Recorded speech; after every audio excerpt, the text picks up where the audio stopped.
Hello, friends, and welcome back to the Bikes or Death podcast. As always, my name is Patrick, and I'm your host.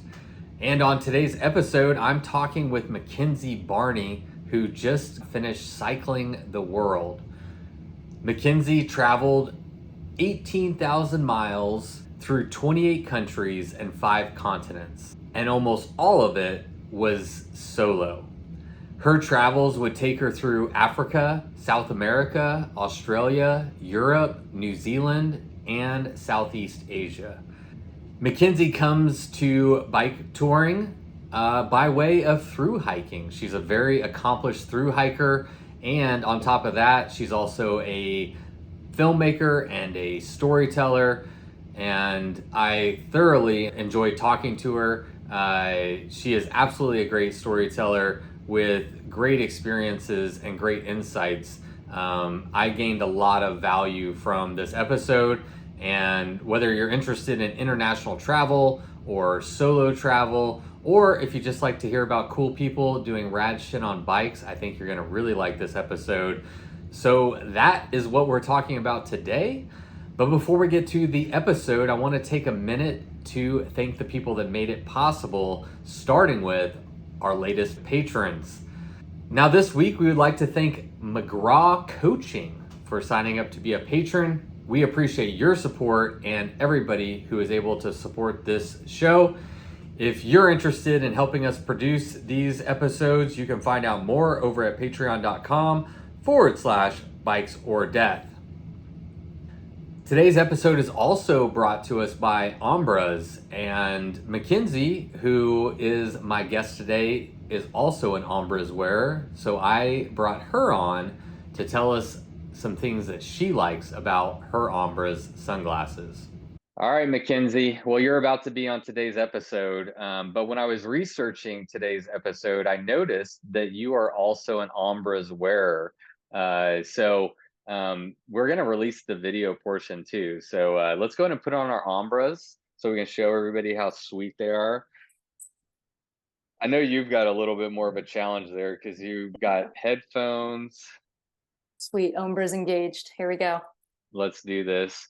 Yeah, so let's just start real quickly. How long have you been wearing your Ombraz? Did you wear them through most of your cycling tour? Like, how long have you been wearing them? So I started wearing them in South America at the final stage of my world cycle. But yeah, I had them for the entire 3 months, which it's funny to say is the longest that any pair of sunglasses has lasted me on any bike tour or through hike. Yeah. I'm so glad you said that. I think I do think Ombraz like look cool. I think they feel great. For me, one of the biggest benefits is I have stopped breaking sunglasses. I have a horrible habit of like I've done this 3 times in like the last couple of years where I take my sunglasses off when I'm on like a little water break or a snack break, and I always have my feed bag there, and I just stick the arm of the sunglass into the side of the feed bag, and then I forget about them and I start riding and I either lose them, or one pair of Oakleys, like I ran over them because it just hopped out right underneath my tire. And these glasses cost $150, but I feel like they're saving me money because I'm not breaking sunglasses almost every time I go on a bike ride. So I'm so glad that you said that too. No, I couldn't agree more. For me, it's not the feed bag as much. I learned that lesson the hard way, actually, in Australia. They dropped off as well. So I said, no more feed bag with the sidearms. Instead, I would put them on my shirt collar, which is funny because that's where like Ombraz with the cord rest, right? Like for me, like I like want them right there so that I can quickly pull them up when I'm cycling. But yeah, and they would always fall off or like just dangle and be in the way. And Ombraz has made my life so much easier. Do you keep them on all the time? Like even at nighttime? So like let's say you're riding, and you're just like it's daytime, but like you're riding in the night, you just like take them off and like hang them there. Is that how you manage them like when you're on your bike tour? Yeah, so I actually, on my bike tour, I try not to bike before the sun comes up or when the sun goes down. Of course, there's like the odd day where that might happen. But funny enough, like Ombras just live on my face when I'm riding.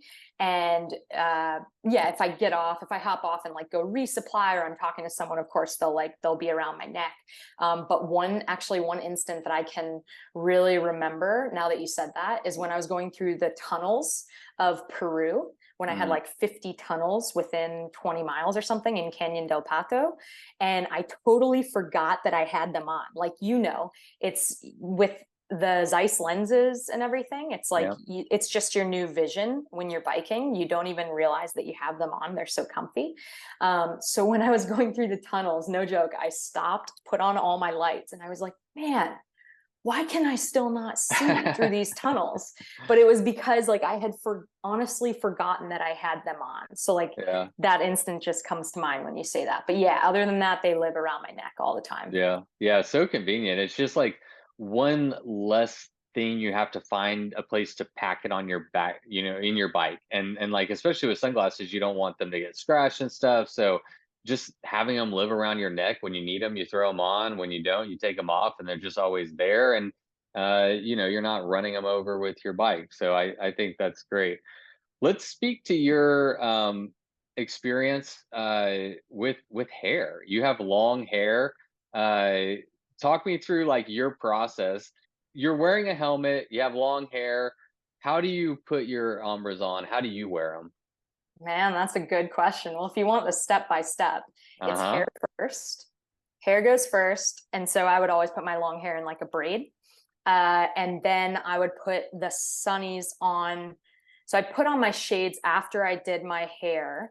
And then I would put on my helmet, right? So if this is my helmet's, so do your hair first, right? And then you're putting on the shades so that they can just rest down here, and then the helmet. And when you do that, you basically have this way of continually being able to put them on, take them off over your hair, but under your helmet. Yeah. Well, it is more simple than it sounds, but it's basically like super easy to, whenever I want, put them on, whenever I want, take them off. And then like I can take my helmet off too, and nothing's in the way. And once you get into that, like that rhythm, it's like you're not even aware of the steps. It's so easy. Even I can do it. Do you wear so you have your helmet straps. Do you put your helmet straps underneath the Umbra straps or on top of? It depended. If I was going out for a day where I knew it wasn't going to be a long day, I might put the straps, I might put the Umbras over my helmet straps. But for the most part, if I was going to be on the bike for my normal like 8 to 10 hours a day, then I would put my Umbras on and my helmet straps over. And I know like Umbras, well, when I was like looking through it, I'm like, oh, they're really simple to, when you have your helmet on, put Umbras over the straps. So I think that's probably worth mentioning, is that if you're just out for an hour or a few hours here or there, putting the armless cords over your helmet straps is probably the easiest way. Yeah, I think that's perfectly said, and I agree with that. If they're just going to live on your face for 8 hours, you can put them underneath your helmet strap. But if in Texas it gets super sweaty, and so there's sometimes I just need to wipe sweat out of my eyes, so oftentimes I just run mine on the outside of my helmet straps, so you can take them on and off quite easily. But I think those are the tips. I think people, because they haven't worn Umbras before, they're a little different. I mean, they're the armless sunglasses, like, who knew, right?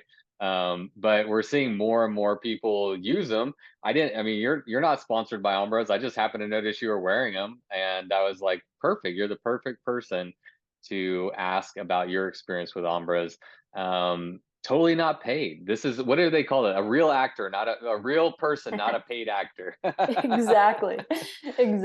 No, these things have been like my absolute number one favorite. And again, unpaid, unsponsored, but my absolute number one sunglasses for adventures, for through hiking and bike packing. Because I'm sure this has been mentioned a million times, but that pain that I would get on the back of my ears from arms was real, and it would make me take my sunglasses off, and that's another chance of losing them. So those are two things that Umbras solve so well. You're not getting the pain, super comfy. You forget you have them on all the time. And then, yeah, when you do take them off, they're right there and they're not falling anywhere. So kudos to Ombras for that. And I know I probably won't be going on another adventure without them. That's for sure. Hell yeah. Right on. Well, Mackenzie, you won't believe this, but my listeners right now can go to ombras.com, put any sunglasses in their cart, and if they use the code bikes or death 20, they get $20 off any pair, and Ombras will send me $20 as a thank you. How cool is that? Pretty awesome. Almost makes you want to go buy another pair, doesn't it? It really does. You read my mind. All right. Well, I guess it's about time to get into my interview with you. So I'll catch you on the flip side of the intro song, and we'll talk to you soon. Ching, ching, ching, ching, ching. All right. The bills have been paid, and now it is time to get to my chat with McKenzie Barney. But real quick, I'd like to share just some quick news about Bikes or Death. Last week, the podcast hit 1 million downloads total, which seems like a really big number and something worth celebrating, definitely something worth mentioning. And I would be remiss if I didn't take a moment to thank everybody who has been a part of this journey, whether you've been a listener, a supporter, a guest, whether you've told your mom about the podcast, no matter what it is, I really appreciate everyone who's been a part of this journey. It's been a crazy ride. I cannot believe that we hit 1 million downloads, but I'm ready to do 1 million more. It's still blowing my mind that we hit 1 million downloads. That is a big number, and again, I couldn't do it without you. I appreciate you being here, and I hope that this metric is not just a metric that showcases Bikes or Death, but it's representative of a healthy and thriving bike packing community, and that is something we can all get excited about. All right, well, let's get to my chat with McKenzie Barney, who cycled around the world 18,000 miles by herself. Right after Miles Arbor kicks it off with the Bikes or Death theme song. McKenzie Barney, welcome to the Bikes or Death podcast. It's a pleasure to have you. How are you feeling? Oh, thanks so much for having me. I'm feeling good, a little bit weird. It's been a few weeks since I hit my finish line, and usually after a few weeks between these rides, I'm prepping for the next one. So it's kind of an odd feeling to be like done. Yeah. Well, great segue. That was actually my first question. I think you're in Florida now. You said you're staying with family. You just came off your world tour. I'm having a hard time talking today. Your world tour. And I'm curious, like, how is that transition going for you, being done, not living on your bike, not being self-reliant? You know where you're going to eat, where you're going to go to the bathroom. What's that transition been like for you? How's it going? It's a pretty bizarre transition, I have to be honest. This has been a multi-year journey. So usually it's, like I just said, it's get back, kind of decompress, kind of reflect, but don't get too deep in that thought process, and then recollect myself, my gear, assess the next situation, and start to route plan for the next continent. So this time being done and being able to focus on some stories that I'm telling, or what kind of I guess revelations I had from these last few years, is just a whole different flip of the script, if you will. Like, I'm not so much doing or biking, I'm rather decompressing and understanding what this all was about.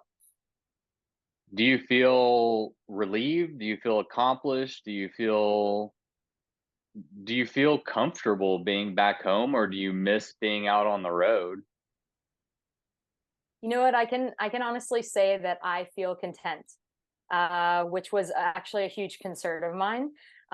So I started long distance adventuring with through hiking, and then I transitioned into a little bit faster of an approach with bike packing and bicycle touring, and being content with changing those chapters, if you will, or transitioning into the next evolution of human powered voyages and adventuring.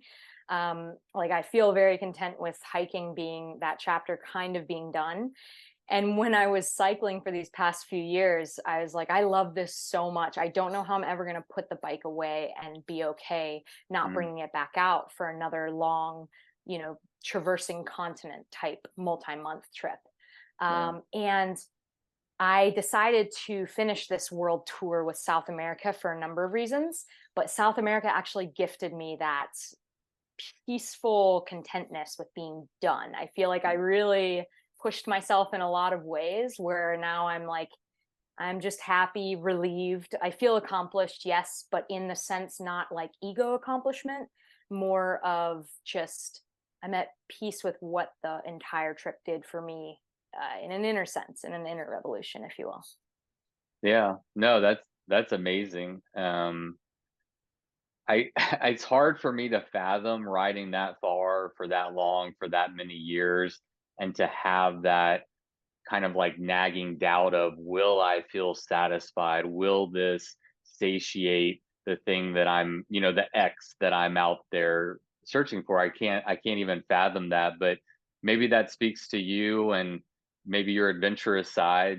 You have this itch that you're just always trying to scratch, or what is that internal thing that you think keeps you going? I think it's really a mixture of things. I gravitate towards human powered travel, self propelled travel, whatever you want to call it, by foot, by bicycle. Um, because, I guess my background is that I played college soccer and I played soccer for a number of years. And I really got into that swing of kind of exhausting the body physically. And that's Mm, what made me gravitate towards this kind of adventuring in the beginning. But then on a deeper sense, like just finding out how we are all connected and being able to explore and immerse myself in faraway corners of the atlas. So different cultures really fascinate me. And I found that cycling really was a great vehicle to like tap into other parts and other cultures, foreign cultures in the world, to be able to earn the miles, I guess you could call it, and also earn the conversations and the immersion into culture where, people in, let's say, Vietnam in the beginning or Africa really respected how I got there and the fact that their village or small town might not have been approached or stopped at by other tourists and travelers in, let's say, a bus or a train or an air conditioned vehicle. But here I mm. was coming through alone as a female on my bicycle. So yeah, just really I've gravitated towards hiking and cycling because it's just this well-earned way to see the world and to also kind of explore your inner world at the same time. Yeah, very well said. Very well said. I like that. Explore the world and yourself at the same time. I recently became exposed to international travel like within the last year. Actually, my first trip was to Oaxaca, which I know that you're going to. And um, just as like I think, my journey started here in the United States and I started to like expand my horizon, expand my horizon, expand my horizon. It's now like, okay, well, let's open up the world. And now there's all these cultures and the food and the art and the scenery and all this stuff. And so I really relate to that kind of that maybe that itch, that desire to go and see it and experience it yourself and do it in a similar manner that you have, which is why I'm really excited to talk to you and talk to you about your experience traveling the world. Um, but I thought it would be prudent for the benefit of this conversation. I researched you quite a bit for this episode, but can you fill us in on some of your backstory? I think that I've interviewed two types of people. There's people who go out on kind of crazy, quote unquote crazy bike tours with very little to no preparation, and there's people who go in with a lot of experience and preparation. And I think you kind of fall into the latter category. I'm wondering if you could yeah, maybe you're shaking your head a lot. It's like, how prepared can you really be, right? Exactly. Yeah. But yeah, fill us in on some of your history and what's led you up to feeling confident and ready to take on such a big adventure. Yeah, cool. So I guess the start of all of this was really when I became a filmmaker and a storyteller. And I utilized that opportunity to dive into the world of through hiking, long distance, end-to-end hikes that can last for weeks, months, where you're following a footpath and walking with everything on your back. So it's actually really interesting that a lot of through hikers segue into bike packing. And it's kind of that natural evolution and progression, if you will.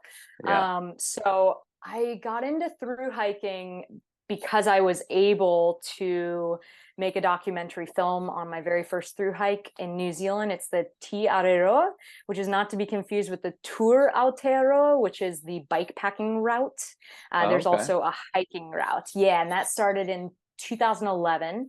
And when I got into through hiking and was like Googling, total novice move, Googling world's newest through hike, New Zealand popped up. So that's where I decided to go.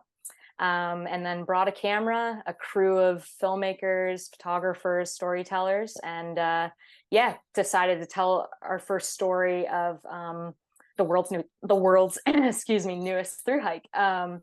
And after that, I kind of kept exploring, kind of like this bike trip, kept exploring long distance footpaths. So, Pacific Crest Trail, the Colorado Trail, those were my two. I promise this isn't a straight crazy ADD segue. Maybe it is. I'm reading Wild right now. Did you ever read Wild?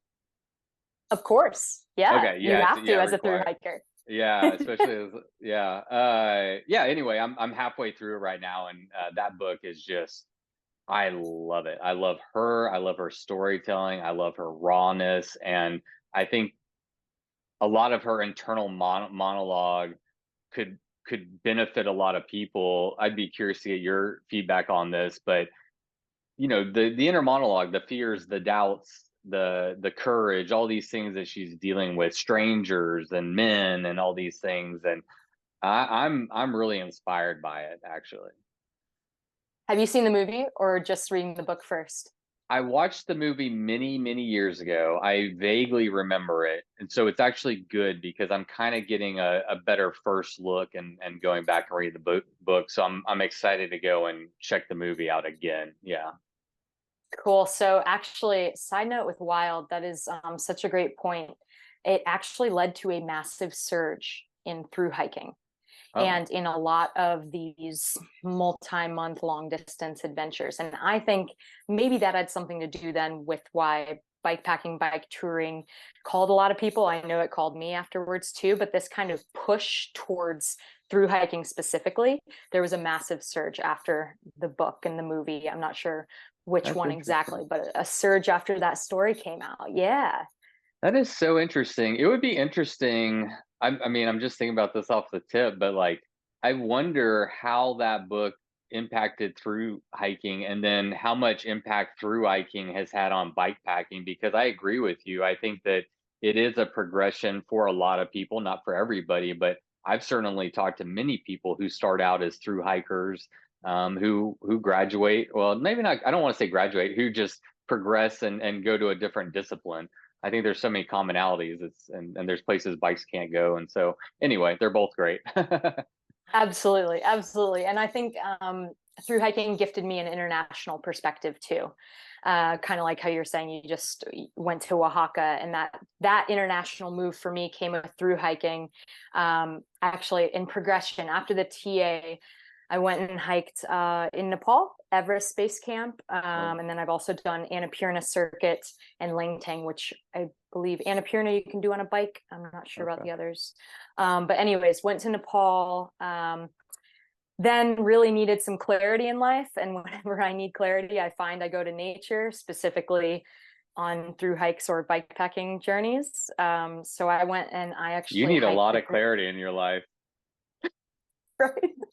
I'm sensing a theme. But okay. I went to Chile and did some of the Greater Patagonian Trail, which that trail can take up to 6 months, but I only did a month. And that was my first solo long distance journey. And then obviously, I speak Spanish, but kind of broken Spanish.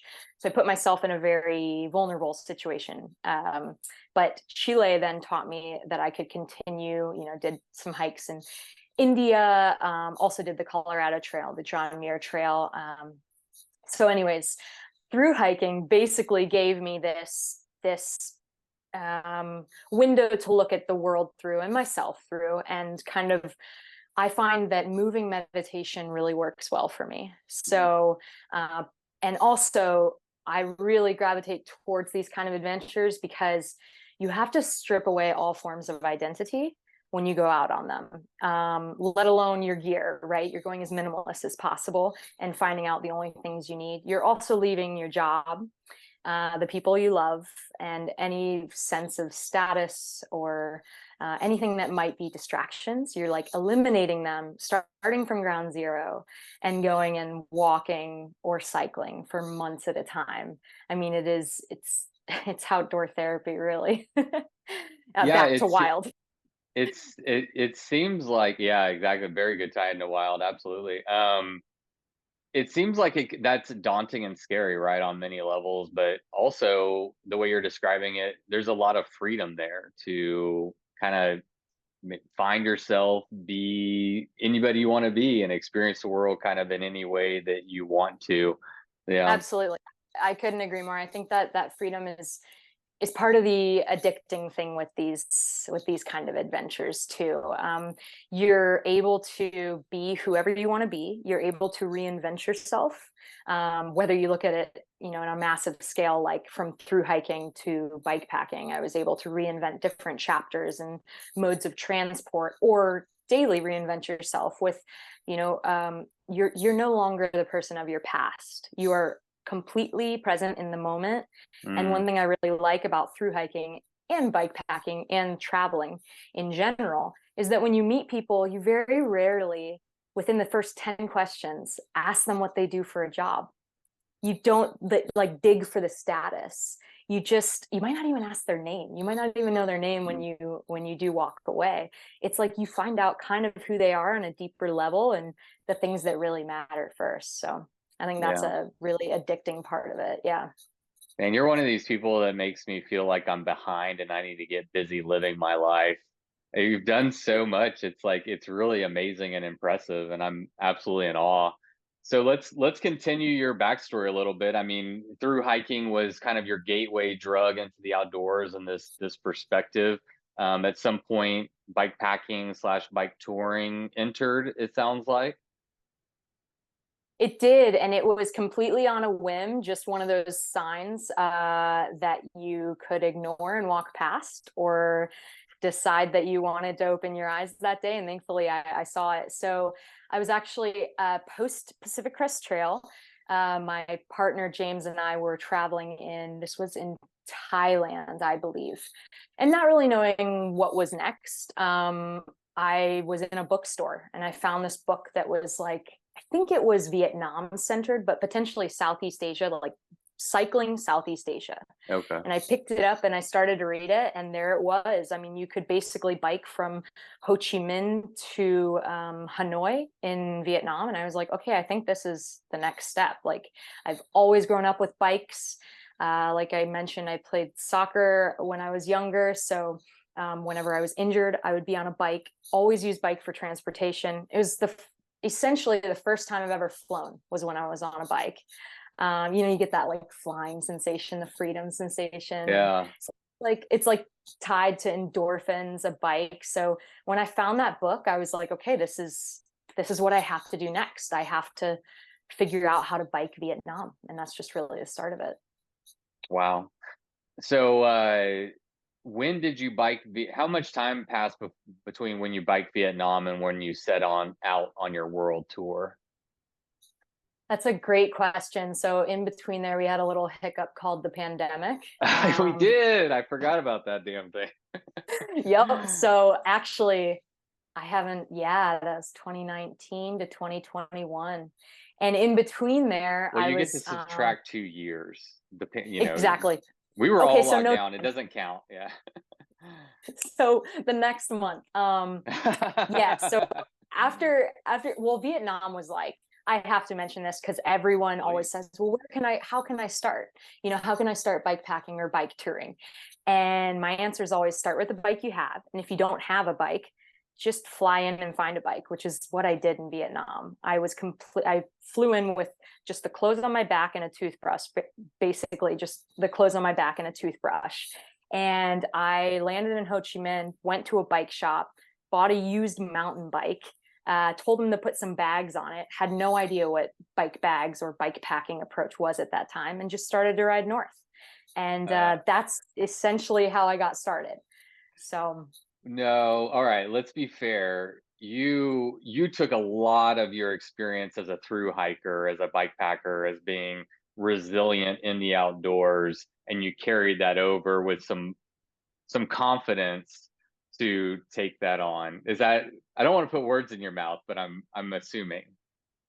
It's funny, I didn't feel confident at all, which I loved. I was completely out of my element. I didn't even bring like a tent on this trip. I was like, I'm just going to see if I like biking for a month at a time. And that's what I do every day instead of hiking. So didn't bring a tent, stayed at guest houses and homestays the whole way, and was totally out of my element. I didn't get one flat tire, thankfully, because I had no idea how to change a flat tire. Like, this is how novice and amateur I really was in a foreign country. So I tend to throw myself into the fire with things and then just figure it out as I go. But it all ended up pretty well for Vietnam. I have to like knock on wood. That experience went good. It maybe won't go as well for everybody, but for you it went well. My curiosity is, is it an intentional thing that you're going in with less preparation than you could, without a bike, without a tent, without researching it ad nauseum? Are you doing that intentionally to have some type of specific or hope for experience? That's a great point. I actually don't intentionally do it.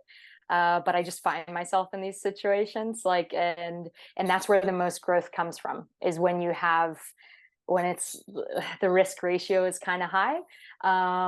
However, it was on this trip that I realized how much I was thoroughly enjoying it and loving being on a bike for 8 to 10 hours a day for 22 days straight. That trip was, and the physical challenges of it, after about 2 weeks, your body gets in the rhythm of what it needs to do, and you can just like almost let your legs kind of free flow, and your mind and other elements are able to come into play, and that's when you really make a lot of gains on other levels. And so it was kind of like during this Vietnam adventure, I realized, hey, I might actually want to travel more of the world and see more of the world by this mode. It's a perfect speed. As you know, it's like, you're still able to get snapshots, if you will, of where you are and meet people. However, you're going fast enough that a world journey might, take just a few years or less if you're setting a world record in an FKT. But during Vietnam, I basically realized this was something I wanted to pursue and a mode of transport I wanted to see the world with. So I started to like research other continents, countries, kind of broadening my horizons for that. Yeah. I'm curious. Well, I have a couple questions here. One is about Vietnam. I know that's one on my bucket list, and as I talk to other cyclists, Vietnam is an area that a lot of people are interested in bike touring. Can you tell us some of your thoughts, reflections, experiences there in Vietnam? Absolutely. So I started in Ho Chi Minh and went north into Dalat. And I would highly recommend people go into Dalat, especially, then I didn't know what really dirt road touring was or bike packing was. But if I could do it again, I would have stuck more inland. I ended up kind of bailing out of my inland approach and going coastal, which was beautiful. Culturally, Vietnam is such a rich cultural experience, and the food, I don't know if I've ever come across better food. So it's definitely up there, top contender. Oh, that's good to know. The food's on another level. Yeah, So it I think the keeps you food is going. important to me. That's one of the things that like I really enjoy the experiencing the culture, especially if it's rich with like a good food history and food culture. For sure. And then especially if you go with like a cold soaking approach, or you don't bring a pot and a cooker, Mm, um, in that case, the food is actually, I found this in, not to skip ahead, but in Africa, for instance, we actually ditched our stove to save space, weight, but most of all to immerse with the locals and get to know their daily lifestyle and to eat with them. yeah, And that is actually a beautiful insight into daily life. yeah. And Vietnam, safe. People were friendly. I don't, yeah, it's a foreign land. It's somewhere I'm not familiar with. I mean, what is it like from a safety perspective, navigating it, working with the people or interacting with the people? Incredibly safe. Some of the friendliest locals I've ever met around the world, and Southeast Asia in general is always a great launching point or starting point for international experience, just in general. So I do think that Vietnam was, I didn't know it at the time, but was a perfect first step of bike packing and just travel in general, because I was a solo female, and everyone wanted to make sure I was okay. I can remember cycling, and many different scooters or like mopeds would pull up and just try and have a conversation in English. They were just the most outgoing, friendly, generous people. So highly Yeah, recommend Vietnam. awesome. Let's talk about your other probably reflections from that first trip, as it relates to hiking versus biking. And I'm curious, you know, maybe what some of your reflections are in terms of the differences of experiencing the world at the speed of hiking versus the speed of biking, and why you kind of transition, at least for this period, this next chapter of your life, into cycling.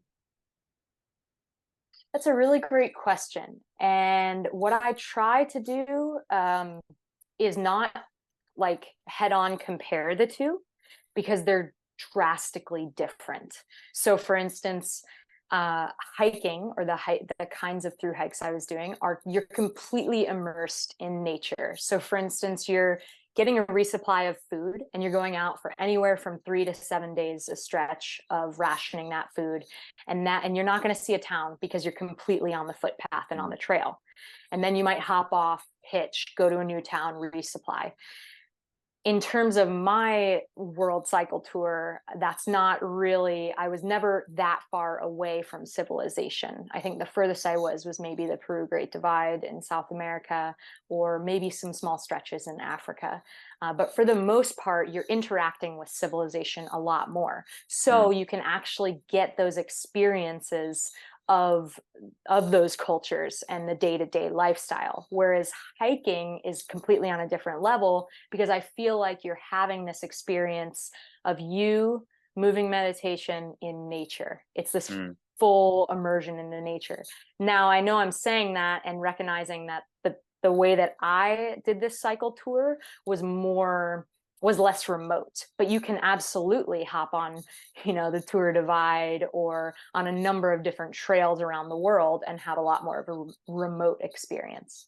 Yeah, it's possible, but you're right. It is much more difficult. I mean, one of the advantages of bikes is that they travel further faster, and one of the disadvantages is that there's a lot of, trails that they don't go on as well, that forces you kind of into towns and through cities and whatnot. So, it's interesting. I've actually hadn't considered that perspective before.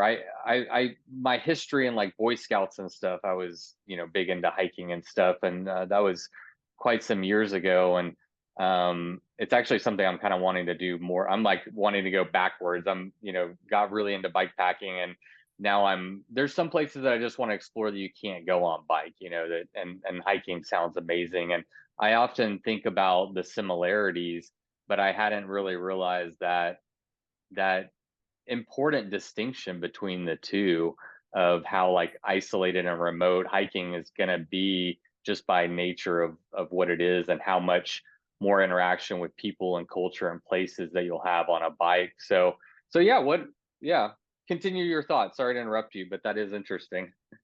No, that's yeah, absolutely. And you nailed it with the speed. I mean, that's the big picture of you can travel the world, a lot quicker on a bike, see a lot more, a lot quicker. In terms of gear, I would say it was very beneficial because a lot of gear crosses over, right? You've got your same tent, tarp, or bivy usually crosses over your whole sleep system, and your whole cook system, if you have it, usually is a crossover. So I mentioned cold soaking. I'm a big fan of that in the hiking world. So I actually ended up doing that, I would say, 3/4 of the time on this world cycle tour. And a lot of cyclists were looking at me like I was crazy without a stove, but it Well, was. and for the benefit of anyone who just doesn't know what cold soaking is, and since you relied on it so heavily, why don't you just explain that real quick? Yeah, so basically you have some sort of cup, mug, anything, and you just pour normal whatever water you have in it, and then you put in your coffee or your oats or your noodles, and the water just puffs that up. You just have to be patient, basically. Mhm. So noodles might take 20 minutes to puff up, and a lot of people don't know that. They think you need like heat for that to puff up. You have to get the certain type, but yeah, there's a lot of cold soaking. You can actually combine it with a lot of maybe tortillas or wraps, or a lot of bars, protein bars. It makes it, of course, that's not a satiating approach, but the Mm. whole thinking behind that is you're minimizing the weight on your back or on your bike, and you're also minimizing the amount of space. Your cook system doesn't take up that much space, and then you're actually looking forward to that town that you get into for a hot meal with locals, or you're really kind of refeeding, if you will, when you're in town, and then you go out and you ration and cold soak, and you have that full Yeah. nature experience. Yeah. Yeah, you like to have it sounds like you like to have a little bit of the harder so you can appreciate, you know, the the other food a little bit nice more. And same way, like, you didn't buy a bike until you arrived in Vietnam. Like, you could have gone with a super dialed bike and gear, but you were like, no, I'm gonna make it an adventure. Make the Exactly, sweet exactly. make the sweet parts a little bit more sweeter. Uh, is there anything else that we like didn't highlight or didn't cover as it pertains to like you leading up to cycling in the world and feeling kind of prepared and ready to do that, or should we jump in? Now let's jump straight in. You covered it. All right, cycling the world.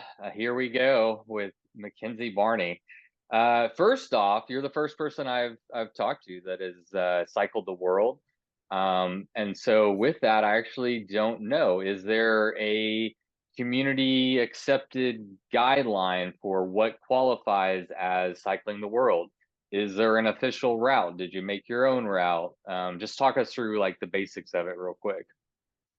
Cool. So this is very much a roughly cycled the world. It's what I'm calling it. And the reason for that is when you look up cycling the world, Guinness Book World Records, it comes up with the amount of 29,000 kilometers or 18,000 miles. Now, that is the amount, but there's a lot more stipulations if you want to have a Guinness World Book of Records acknowledged FKT, or set some sort of record, which that's not what I was trying to do, right? This has been Okay. a stop-start thing. I in no means could go multiple years without working, for instance, had to stop and make some money as I was doing this. Yeah. Um, but when I got done with Africa, basically, I had realized I had a number, I think it was like 18,000 kilometers. And I said, well, I'm not really through with biking yet. I think I have some more left in me. So I started looking up, well, what's a milestone? What's something that I can aim towards? And I found this 29,000 kilometer amount. So in no way is this an official, I wasn't trying to set any record or anything. Yeah. But other stipulations, if you're trying to set a record, just so other people know, is I believe it's an east to west progression or west to east. And then you have to have two, I think they're called polarizing places that you go to. And the reason I know this is actually in Botswana, I met the couple who holds the record for the fastest couple to cycle the world. We met them while we were on our Africa tour. Yeah, so it's Caroline and David, and it's official now. They're the fastest couple to have cycled the world.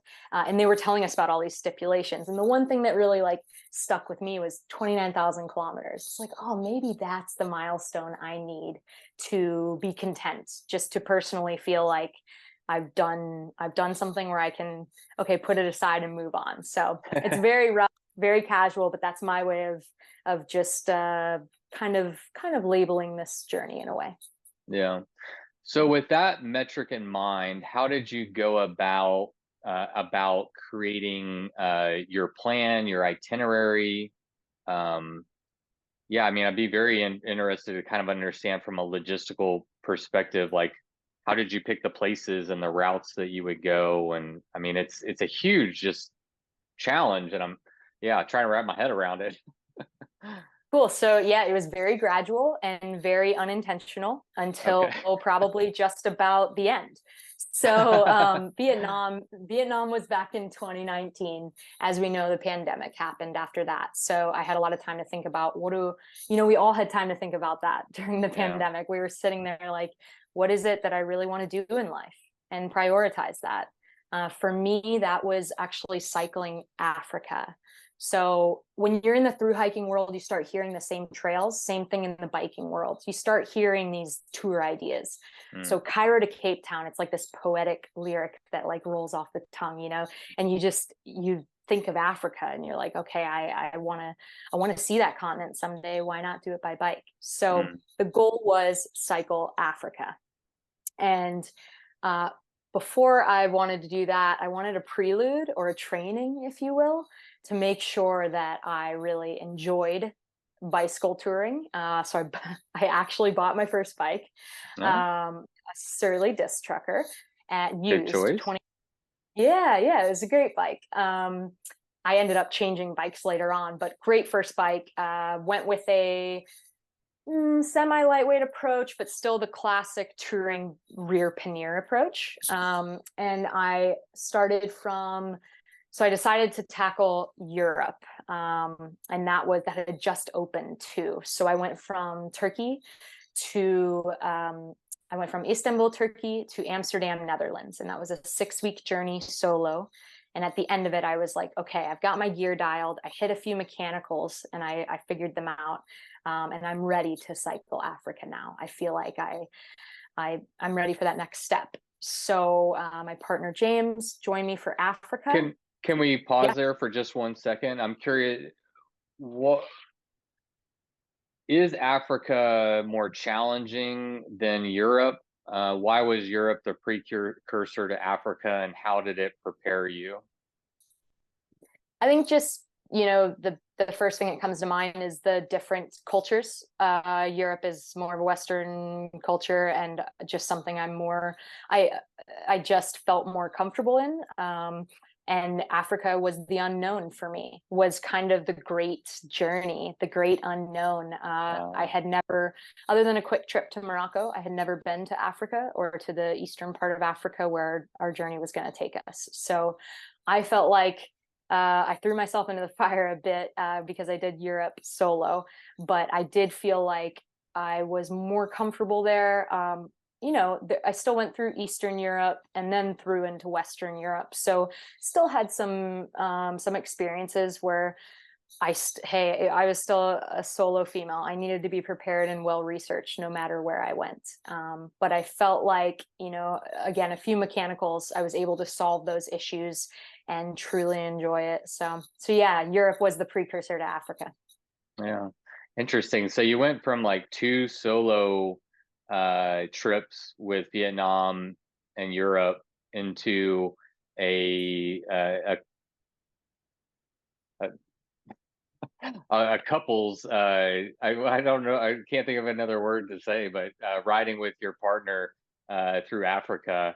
That was the next stage. So you actually did 2. In my mind, I was thinking you had done the Africa with your partner first, and then you segued into solo bike touring. But yeah, that's not the way it went. So For sure. So yeah, any sort of like maybe companion biking or with someone else, with a group, yeah, not brings solo. that extra, not solo, brings that extra level of comfort.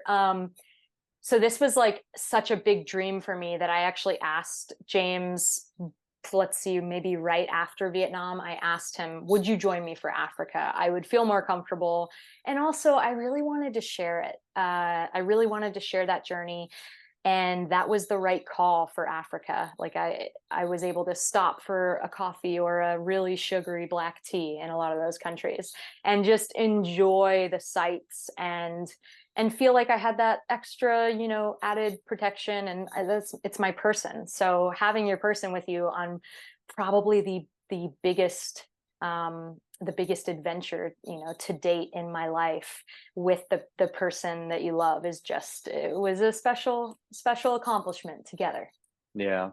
I want to talk more about the relationship, the comparison between solo and riding with somebody else, but I don't want to derail the conversation yet away from you were talking about the logistical side of how you piece this big puzzle together. And so let's wrap that up, and Cool. then we'll touch on some of the other things. Yeah, so basically after Europe, had been leading to Cycle Africa, once we completed the 11,000 kilometers in Africa, I thought, okay, that's it. You can put the cycling thing aside and move on. But that just wasn't the case. I felt like I had more in me, that I was almost just getting started. And I really, really missed life on the road and seeing the world by two wheels. I missed my freedom vessel, and I had to go back and work a little bit after Africa. And that's when I came across this 29,000 kilometer metric, if you will. Like I started to add up all my kilometers and said, well, I'm over halfway to 29,000 kilometers. Why don't I just make that my goal? Whether it's a rough goal or not, whether it's accepted by anyone else or not, just hit 29,000 kilometers and see. Yeah. So that's when I really started to logistically look at a map and say, okay, well, where am I going? My partner's from New Zealand. So we had planned to spend the holidays in New Zealand.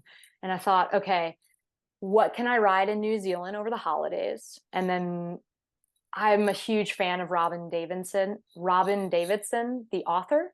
She wrote a book about a solo camel trek across the Australian outback. It's called Okay. Tracks. And there's also a film out about that. So that might be Okay. your next Okay. installation. Yeah, I like it. Wild. Yeah, So I just finished another book, To Shake the Sleeping Self, and I'm going to interview later this month one of the people that was in that. But I of course enjoy adventure books, and yeah, I mean people who are pursuing their passions, especially human powered, and it's my jam. So for I'll sure. check it out. To Shake the Sleeping Self is one of my favorites too. Jedediah Jenkins, I believe. Yeah. Right? Yeah. So okay, cool. So you'll like this maybe. I'm actually going to interview Weston, his writing partner. Yeah. So nice. I can't wait to hear that. yeah, I have to give my girlfriend credit for that idea. We were on a ride and I didn't relate as well to the author. I enjoyed the story and I appreciate the journey that he went through, but it just didn't relate to me as much. But I kept finding myself, I was just telling Natalie, I'm like, man, I really want to know more about this other guy. Like he sounds really interesting, and whenever you told me you showed up in Thailand and you didn't have a bike and you just bought a bike, I mean, I immediately thought of Weston, whose real name is Philip Crosby, I think. Anyway, but yeah, so she's like, we'll interview him. And I'm like, that's brilliant, because he didn't get to tell his story. Somebody else told his story. So anyway, yeah, you might be interested in that conversation if you read that book. For sure. I'm definitely going to give that a listen. Yeah. It just reminds me that, and I know we'll talk about it later, but you could be riding with someone and they have a completely different journey than you're on. Everyone has Absolutely. their own perspectives and their own way of observing experiences. So let's see, where was I? You're talking about the book in Australia, the author Robin Davidson. Cool. So yeah, same as you. I'm a big reader. So Robin Davidson's book of tracks always made me very fascinated about the Australian outback. So decided, okay, I can bike some in New Zealand over the holidays, and then let's take on another big one, right? So like if Europe was the prelude to Africa, New Zealand was the prelude to Australia. And that's kind of how it went. So I had enough time to cycle the South Island of New Zealand, roughly following the Tur Aotearoa Trail. It's like a trail, but also it's a route, has some road on it. And then from there, I went and I cycled across Australia from Melbourne to Perth. And then I think what I had left to hit my goal was 6,000 kilometers, give or take. So that's when I started looking at an atlas and said, all right, do I go North America or South America to end this global journey? And I'm sure those images from the Andes on a bike are just, they're jaw-dropping, and I wanted to see it for myself. So I chose South America to finish it up, and that's how it went. So it was very gradual, very trip by trip. And when I started out, probably for the first half, had no idea that I really wanted to bike the world until I was starting to close in on the end. Yeah, that's so interesting. I didn't know that either. I assumed it was I'm going to, tackle this project. But it really was just born. It was an idea that was born on the trail, so to speak. It sounds like you heard about it from somebody on the trail. Caroline and what were their And names? David, yeah. Caroline and David. Yeah. And they planted a seed, and we know what happens with seeds. They grow into trees sometimes, really big trees. So that's really cool. From a logistical standpoint, how much time were you kind of taking in between each of these legs of your journey, and what kind of preparation were you doing to prepare, and did it change from place to place, or do you have a pretty, I don't know, dialed approach where you're like, okay, this is what I need to know, I'm good, see you later world? Yeah, good question. I think the amount of time in between each of these trips was just organic and whatever it needed to be. So after Africa, I was exhausted, completely exhausted. So I needed some time back in the States with my family. I needed some time to work and save money, and a number of months went by. But and that compared to, let's say, in between New Zealand and Australia, which was probably 2 weeks that went by in between.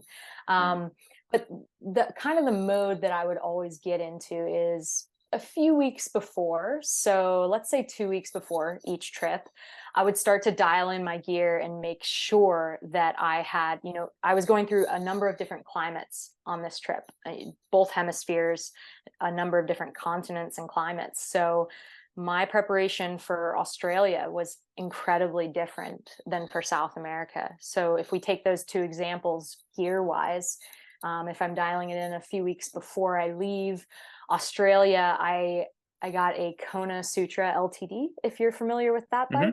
Yeah. Yeah, beautiful mix between like mountain bike, gravel, touring. It's still steel, but it can, I had some gnarly kind of thick tires on that. And on that bike, I kind of said, all right, well, I'm going to Australia. It's going to be really hot because I did that ride in the summer. Don't advise that for sure. And I went for a bike packing approach, like a more streamlined, lightweight, minimalist approach. So I threw like, I had like the cockpit of the mountain feed bags and the top tube bag and my go-to center frame bag. But then on the rear, my whole approach changed depending on where I was going. So for Australia, I knew that I would be able to get food each day. So I went with a saddle bag, because just I think a Revel 8 spine lock saddle bag, because I didn't need to carry that much in terms of clothing and food. So from that to then South America, which was in winter when I went, and I started from Bolivia, it was below freezing temperatures, Oh, up to 15,000 feet that I was riding and sleeping in like 14,000, 15,000 foot elevation. geez. And so that changed drastically. So I said, well, I need something that I'm going to be able to fit more clothing layers and food. It's more remote. And so that changed to a tail fin aero pack approach on the back. So that tail fin with the aero pack and then the mini panniers was a perfect amount of capacity for what I was doing. So I'd say less about maybe mindset and like physical preparation, more about gear preparation in between each of these rides. That's great. Let's talk I'm curious about preparation from a safety standpoint or a cultural standpoint. How much research did you do into that side of these expeditions? A lot is the answer to that. A Good. lot, because most of it was solo. Mm, And what the one part that wasn't solo was Africa. And we all know the fragility of the politics there. We got caught in a military coup in Sudan. We all know the situation in Sudan right now. It's really bad over there. And then moving on from Sudan, Ethiopia was in a war in the north, the Tigray War. So I really had to do my homework, especially in the spots where I was going alone. I feel like when you go somewhere as a solo female, maybe Vietnam wasn't the best the best example to give, but in other facets of my trip, you do have to be prepared. You do have to do your research, and you have to know politically what's going on, what areas are shaky, and then you have to ask locals, because the locals might say, no, there are bandits up ahead on that road. You actually need to take this route, or mm, don't go that way at all. You need to turn around. So a lot of research logistically before I'd take off. yeah. How much can you trust locals? Like, how do you know that the person that you're asking isn't sending you down a road that you know what I'm saying? For sure. For Like sure. just Maybe to it's like trust. journalism. You have to have two sources. Maybe you like have two sources, Two and sources, then it's dude. like, yeah. That's a good But point. Go to two uh, coffee shops and get in what is that, a quorum of an opinion. Yeah. exactly. Are you familiar with like the WhatsApp cycling groups that exist too, depending on where you are in the world? I'm not surprised that they exist, but I had no idea. No, that's amazing. Please share. Cool. So, yeah, I don't know exactly where you can find these links, but you get to know when you meet other cyclists, they're like, oh, you should join the Cycling Cairo to Cape Town WhatsApp group. And I think they have a Uh, limit of the amount of participants, so they make sure that you're either on tour or about to prepare for a tour. But there's Cycling Africa, Cycling Australia. I think it's Cycling Asia, but they might have bunched it regionally. And then I think there's like a Cycling Europe one, but you can join these WhatsApp groups and get real-time information from people who are out on that route. So that's where I would get a lot of my information from, particularly in Africa. You'd basically, hear from someone who's just 2 weeks ahead of you, and they'd say, be careful of Khartoum, Sudan. As you enter the city, there's a lot of protests, or they yeah, kind of cut through all the bullshit of what's actually happening, if you will. yeah, that's amazing. Yeah, that's a great resource. I had no idea. So yeah, that's something I'll definitely put in my memory banks. Um, that brings up another interesting question. How are you choosing your routes? Are these all fairly established routes that you're on? Or are you creating your own? And also, we spoke a little bit about the kind of bike that you're on. Are you primarily trying to stay on roads, or you're trying to stay off roads? Like, what kind of riding experience are you looking for whenever you're putting together a route? Okay, so how I created the routes is I just went to a continent I was fascinated about, and then from there you can find a heap of different routes. You can go on bikepacking.com and find routes all over the world. But I would mostly ask other cyclists if there were any routes they knew of. If you take like Australia, for instance, yes, I was inspired by Robin Davidson's Tracks book. But when I started to look for routes, I instantly gravitated towards the Indy Pack route, because we all know the history with that. I mean, what a cool route across Australia. I tweaked it a little bit depending on my schedule and how many days I had. So I went Melbourne to Perth instead of Perth to Sydney, I believe Indy Pack was. But I just think I was gravitated towards an area of the world. And then from there, I would start to dive into what routes existed. So South America is another example. I would have loved to have started from the bottom, but the timing of the seasons was that they were actually in winter. And so I started in Bolivia and then said, okay, well, I know I'm going to start at the Salar de Uyuni on the world's largest salt flats. It's every cyclist's dream, right? And then from there, how can I piece this together to work up through the Andes? Okay, I could follow, get into the Peru Great Divide. I could then just kind of follow small roads all the way up into Ecuador, and then from there kind of make my way to Bogota, Colombia. So very much coming up with my own route, and I preferred it that way.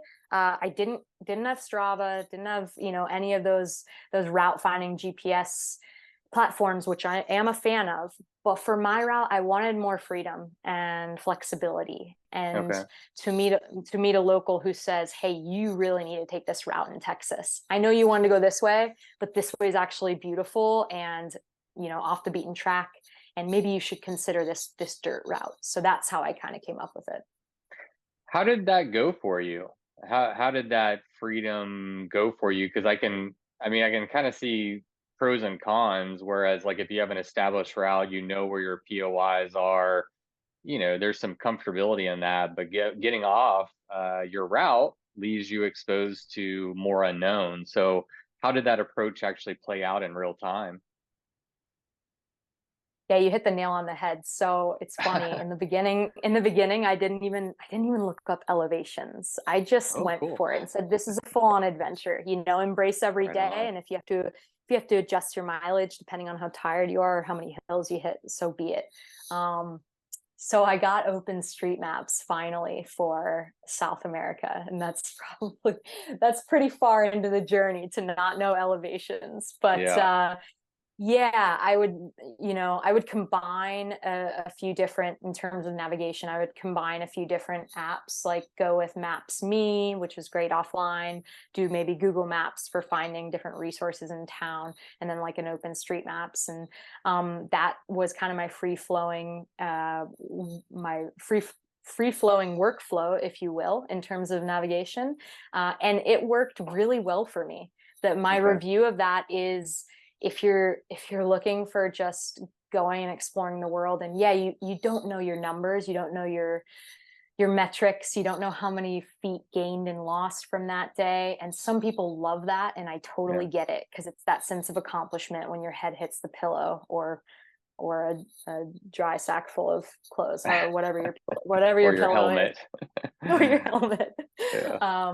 But for me, I really liked following just different suggestions, different intuitions, and just letting the trip unfold. I think it was Steinbeck who said that, but like, you don't take a trip takes you. And that, I guess, is my motto in a way with a lot of things. Did he say, oh, I'm sorry, keep going. No, go ahead. Oh, I don't want to interrupt you. I'm a huge Steinbeck fan. Was that Travels for Charlie? Do you remember? I want to say so. Don't or quote me on with it. Charlie or whatever.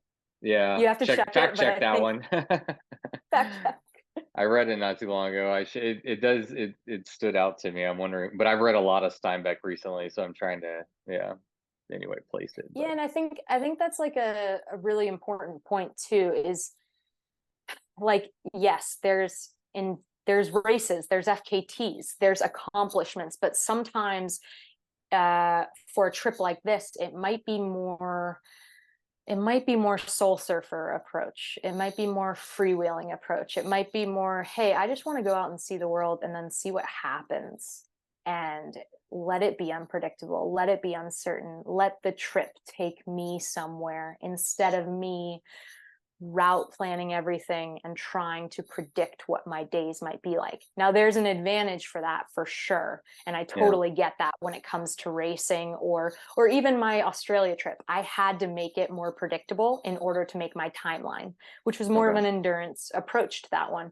But in like a South America, then I was able to just, I don't know, just change my plan at the whim of wherever the wind was blowing. And I guess it was more of a free spirited thing, just wanting, that's what I was seeking from this journey anyways. So sticking true to that kind of manifesto of letting the trip take me. Let's dig just a little bit deeper into that. So on a day-to-day basis, how are you preparing for that day?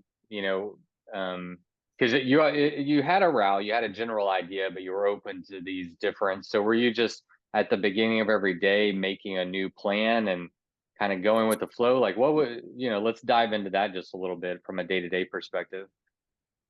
Cool. So before, I guess, taking off for any of these, I would always make sure to have maybe another blogger or bicycle tourist, someone's GPX files. So in no means was I going completely blind into these. So I think I had looked up a number of different GPX files for South America, for instance. And then I just compare my day off of where they went. So if I haven't got any suggestions or don't want to, detour or derail that route, I somewhat would stick to a suggested route from another blogger. In the beginning of the day, I would be like, all right, where do I think I might want to get to? Do I want to go wild camping tonight?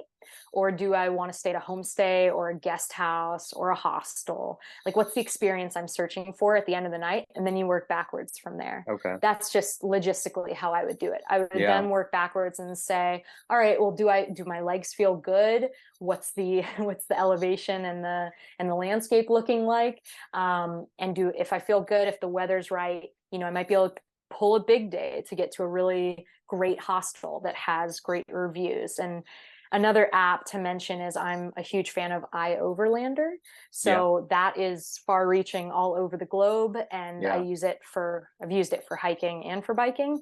So I'll look at iOverlander. I'll kind of come up with an idea of where I want to get that day and then work backwards. And maybe I've adopted this from the through hiking part of my life, but I try to look at things in segments. And that really helps piece up a really large continental trip, for instance, a 5-month trip through Africa.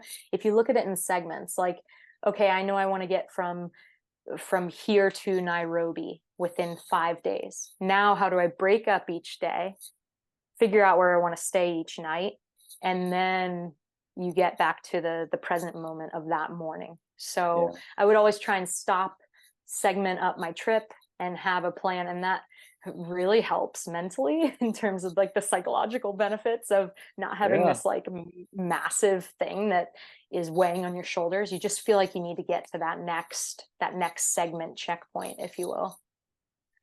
This may seem silly, but I mean, decades ago when I was like 19, I read the 10 Secrets to Success in the Wall Street Journal, I think.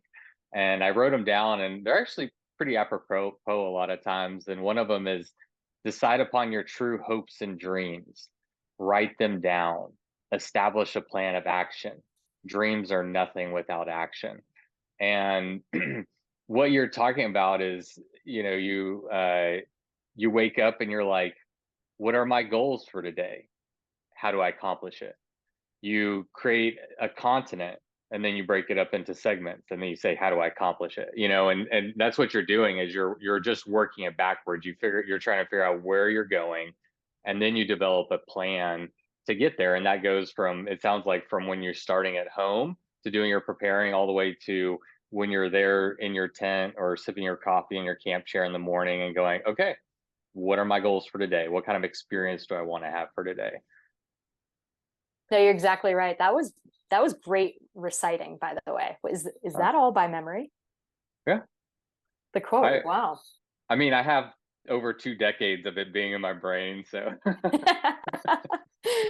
Yeah, that was, I've never thought of it that way, but maybe it was a lot more methodical than I was understanding at the time. But yeah, taking a big goal and and piecing it up into bite-sized chunks is definitely the way to go.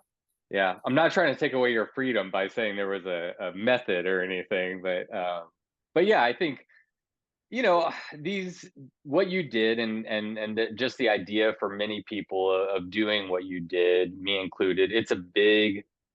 It feels like a big, for lack of a better word, like a big problem, a big puzzle that you have to figure out and put together. And yeah, it's nice to kind of get into some of the minutiae. It's like, okay, but how do you actually break that down? How do you break a continent down? And then, okay, you're actually halfway through and it's the morning of, and how do you make those decisions? And I think that's a pretty good guideline. I mean, to take that approach, I think those are two good approaches where you can have a very strict kind of itinerary or time goals and POIs and all these things that you're trying to hit.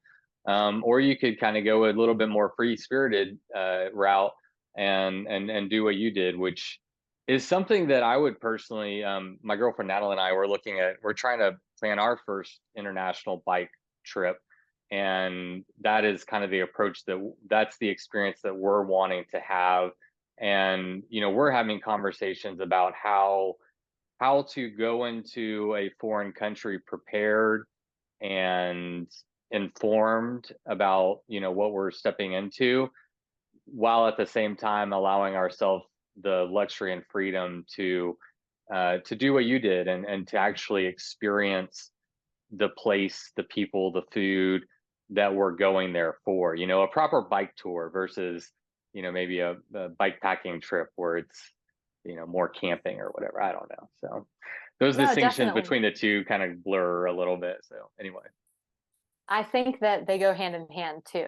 So Yes. from my experience, the more preparation you do, the more fluid, free, and open-ended your trip can be. Yeah. Because then now you have 5 different GPX. I think for South America, I had 5 different GPXs that I rotated, depending on how I was feeling or how difficult I wanted the route to be. I could go to that GPX and check, well, what did they do? Okay, what did this person do? And having those options, and then knowing the political landscape of where you're going, what the locals recommend, what roads might be closed. That's a big one for somewhere like South America. Big. Do you mind me asking where you guys are considering? Yeah, no, absolutely. Europe, Italy is kind of up there. But we've heard mixed reviews about Italy. Um, both of us love Oaxaca, and I was actually texting her last night, and she's a big surfer, and she also likes bike. Like my first love is bike packing, her first love is surfing, and we'll both do each other's discipline kind of deal. But we both enjoy just recreating outside ultimately. Oaxaca is where I really, really want to go back. I've been twice, and I'm just more than eager to go and experience Oaxaca by bike. Culturally, the art, the food, the mountains, the beach. I mean, it seems like a very target rich place. And being in America, it's more accessible financially. The flight time, the cost of being there is cheaper, and so I don't know where the conversation is ongoing, I will say, but I would say I'm more in the Oaxaca camp at the moment. So Can't to be argue with that. continued. Yeah. Yeah, to be continued. Cool. I can't wait to hear where you guys decide, because those are some great options for sure. Yeah, yeah. Well, speaking of couples traveling together, let's circle back to that conversation. I guess I'm curious why. Well, no, you talked about a little bit why you took your partner with you to the Africa trip. Actually, we did touch on that. Let's talk about your experiences of what it's like to travel solo versus traveling with someone else. I assume there's probably pros and cons to both of them, and you're in a good position to speak to that. For sure. Pros and cons, absolutely. Completely different types of travel. I mean, it's So we'll hit the big ones first. I think that when you're with someone, you can pick each other up, right? So when I was having a really great day and James was having a bad day, I could kind of, give him a pep talk, cheer him up, maybe do more of the interacting with locals, things like that, and vice versa. And in Africa, that's kind of how our days went. We would always choose when to pick each other up, and that also is a con in a way, because in, let's say, South America, when I was solo biking, if I'm having a great day, I'm going to keep riding. I'm going to keep riding for hours and hours. Yeah. You're in that flow, you're in that rhythm, you're feeling good. So you don't have someone else being like, hey, I thought we said we were going to do, a certain number of miles today. And that person was me a lot of the times in Africa. But like, you don't have someone weighing you down, or being the person who's feeling really good and you feel like you're holding them back. That's the worst feeling, I think, is when you feel like you're holding someone else back. But everybody hates to be that person. Yeah, everyone hates to be that guy. So I think that it's really important when you travel with someone, especially on a human powered long distance endeavor. Africa was 5 months long. And it was it was post-pandemic, but still during everything. So we had to stop logistically at every single border for 10 countries and get a PCR test, demanded PCR test at every single border. So there were a lot of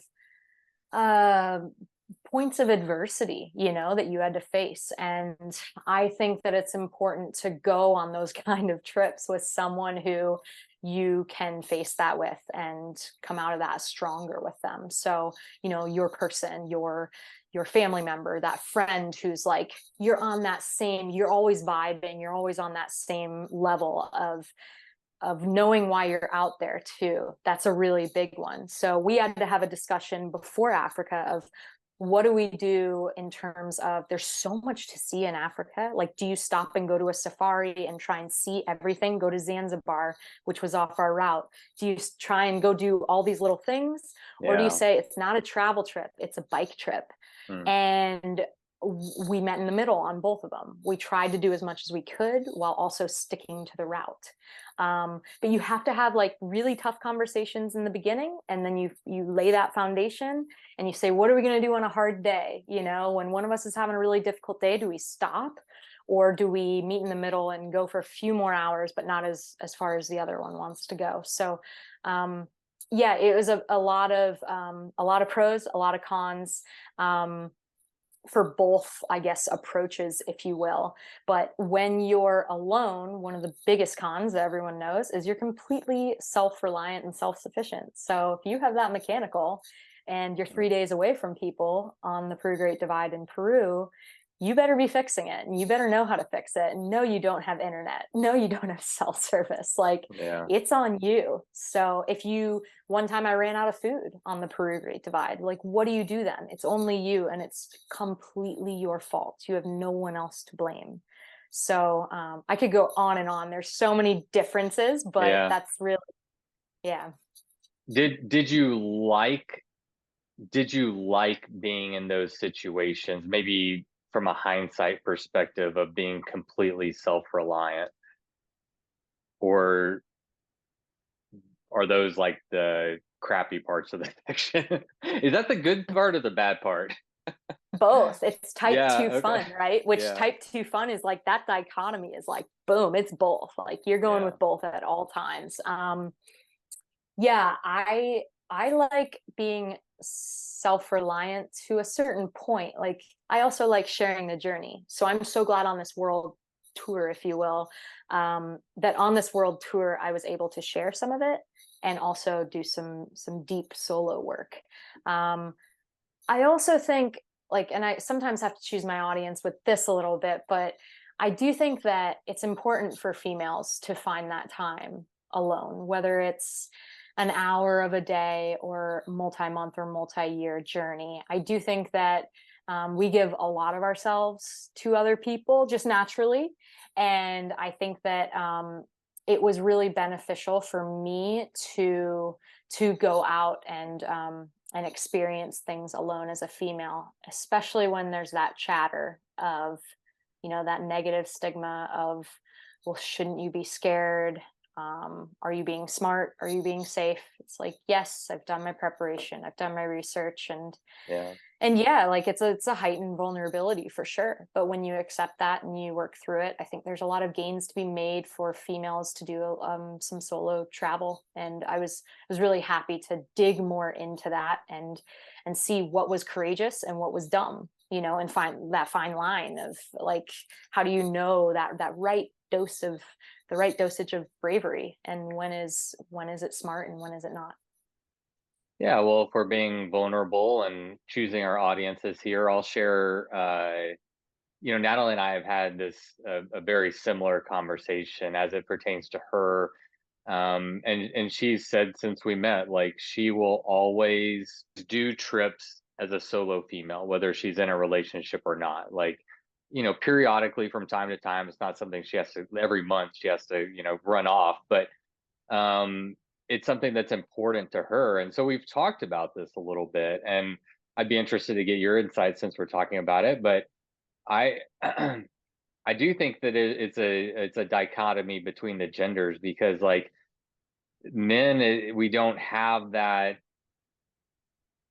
societal like maybe doubt and worry and fear like placed on us. So like we don't have anything that we feel like we need to prove. Like I have noticed I would rather actually go with a partner or a friend on a trip. I've done solo stuff and it's cool and I enjoy being in my own headspace and all that stuff. But ultimately I enjoy having another person to have that shared experience with. And like I don't want to speak too much for Natalie, but I know that I think, and it does stem from just being a female and growing up in a world where you're not thought to be as capable or you're questioned and are you going to be safe and all these things, and you want to prove people wrong. You want to say I can do this. You want to prove it to yourself and to the fucking world, maybe. I don't know. Does that resonate with you at all?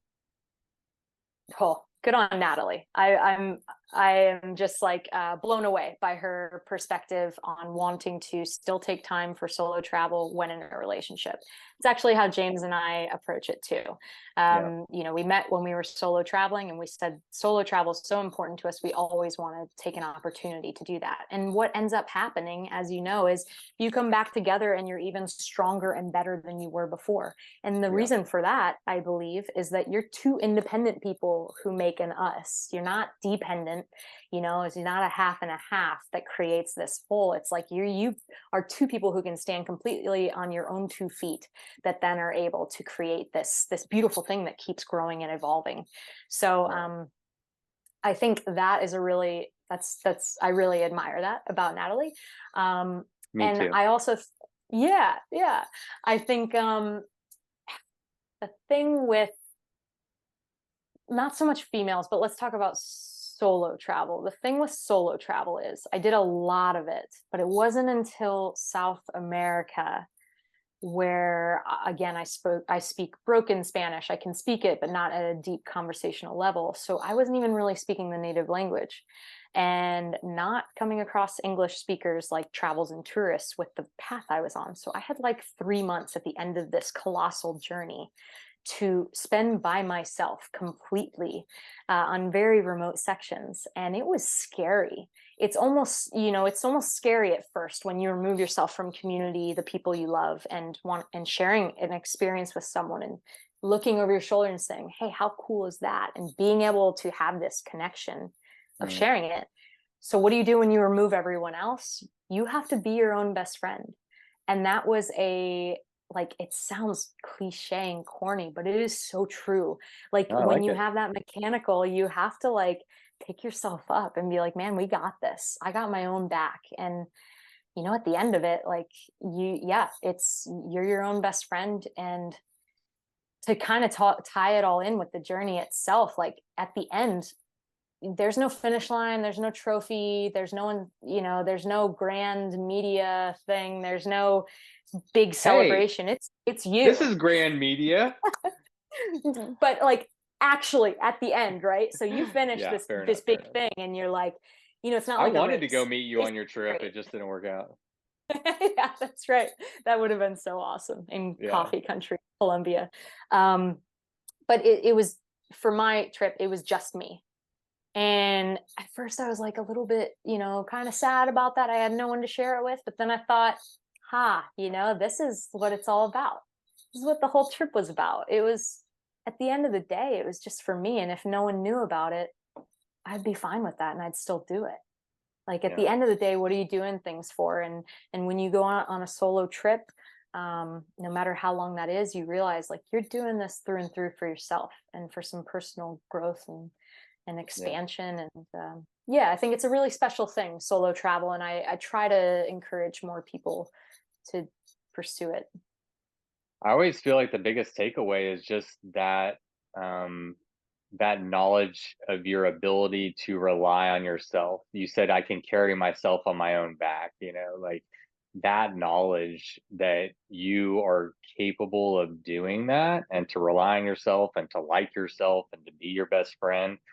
That's empowering. That that's a big finish line and it is internal, but having that perspective and knowledge and that trust and faith and belief in yourself, invaluable, I think. Yeah, absolutely. And Invaluable. it's just a trip of intangibles, right? Like any big monumental dream you have, if you're doing the right deep work, it's a journey of intangibles. Like yeah, whether it's a weekend overnighter or a long, Yeah. multi-continental journey, I think it's a beautiful experience that just unravels if you let it. All right, let me ask you this question. If you had to leave tomorrow and redo one of the sections that you were going to do, which one do you choose and why? Wow, this is such a good question. I wrote all these down. I like this. Okay.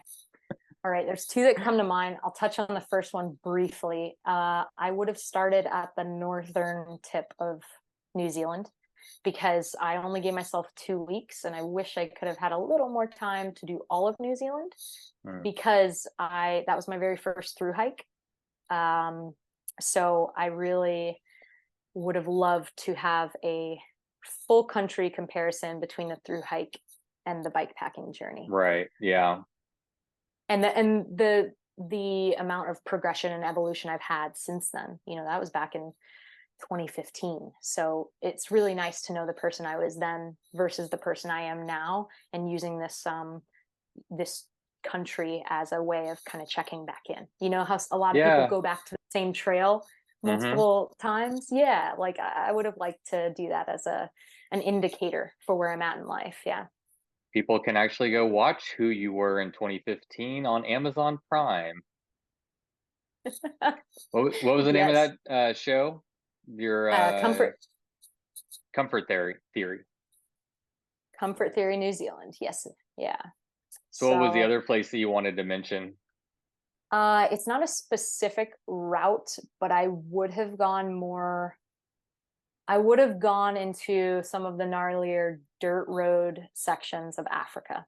And Cairo to Cape Town is a mostly pavement route. And I think I would have, we always say, looking back, James and I, like if we could do it again, maybe we would have gone to a little bit of the sections where you don't know if you're going to get running water. You don't know how long you're going to be out there. So I would have pushed it a little bit more on that. That being said, Cairo to Cape Town on the Tour de Afrique, I believe it's called, on that route is absolutely beautiful. And it was amazing. But now Yeah. after having done in South America, I'm like, oh, I could go back and push it a little bit more. Yeah. And it does have a lyrical rhythmic appeal to it. Cairo to Cape Town. It just kind of draws you in. You're like, yeah, I want to do that. That sounds perfect. Let's Uh, oh please. oh, I actually think we got to look this up, but was it 2008, but they started that route with a race. And for whatever reason, they don't do the race anymore, but I would love Hmm. to look more into that. And I know you, with your racing background, yeah, it's just really interesting. I mean, that's an 11,000 kilometer race. So Yeah. worth Yeah. looking I into. wonder. Yeah. Pro tip. We got a question from a listener. Where is it? Were there any countries that you didn't feel safe, or that you avoided because you're a woman? And this came from Christy. Yeah. So Christy, that's a great question. I think if I did look at each route and make sure that the countries that the route went through, I did feel safe going through them. However, when we hit the situation in Ethiopia, we unfortunately weren't able to cycle a lot of it.